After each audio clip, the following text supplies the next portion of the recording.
A few days ago, a patient came in complaining of a burning sensation in their mouth for the past 4 months. Initially, I considered burning mouth syndrome as a possibility. However, upon examination, I observed several key findings, such as reduced mouth opening, blanched lower labial mucosa, and the right and left buccal mucosa. Palpable fibrous bands in the posterior aspect of both right and left buccal mucosa. Stiffness of both left and right buccal mucosa. These signs are all characteristic of a condition called oral submucous fibrosis or OSMF. My suspicion was further strengthened when the patient revealed a 6-year habit of chewing a Reka nut.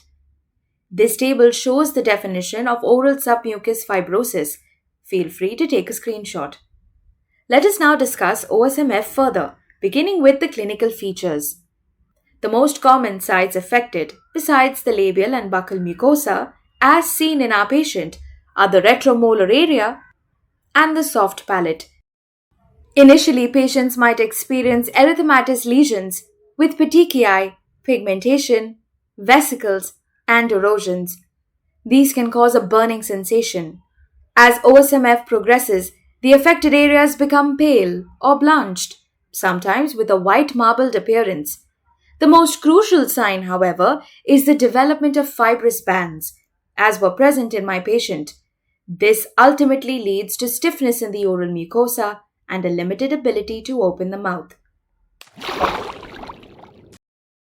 An international consensus has been reached where at least one of the following characteristics should be present for the diagnosis of OSMF.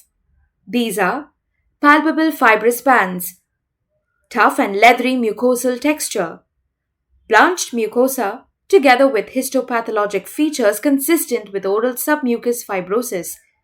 Studies in India show that OSMF is more common in women than in men. Moving on to the management of OSMF. Here's how I approach treatment for my patient. The first and most crucial step is to eliminate the cause, which is a Reka nut chewing. Therefore, I counseled my patient to stop the habit immediately. To address the existing scarring and fibrosis, I used a combination of medications such as hyaluronidase, dexamethasone, and antioxidants.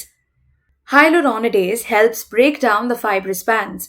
My patient received intralesional injections of 1,500 international units hyaluronidase 0.5 ml twice a week for 10 weeks.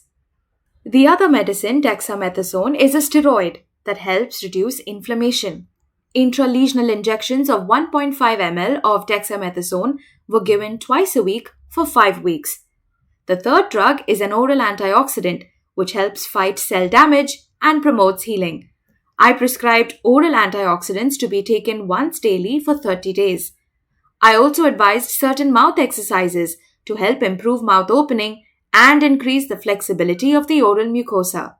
A significant improvement in mouth opening and all other features were noticed in 8 weeks. 2 mouth exercises help in OSMF management, such as the cheek puff exercise and the tongue-in-cheek push exercise.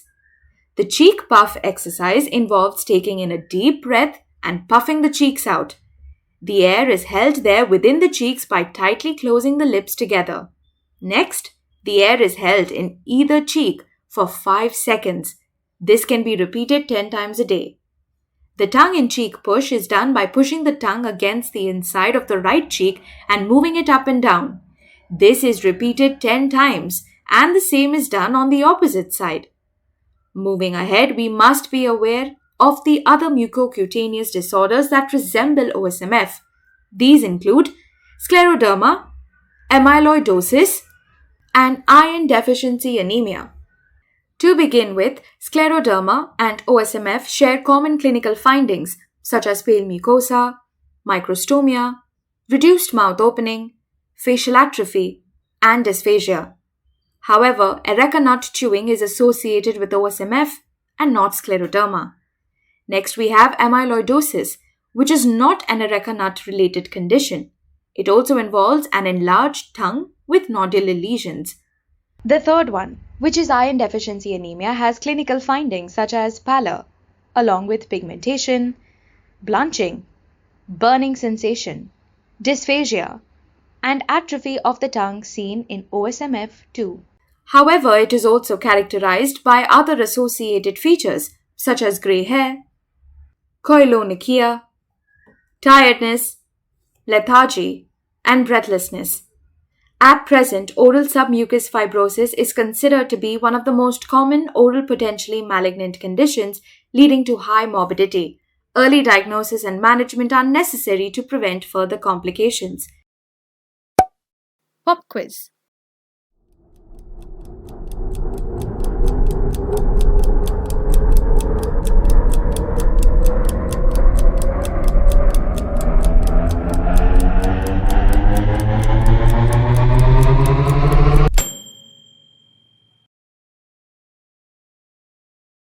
With this, we come to the end of this session.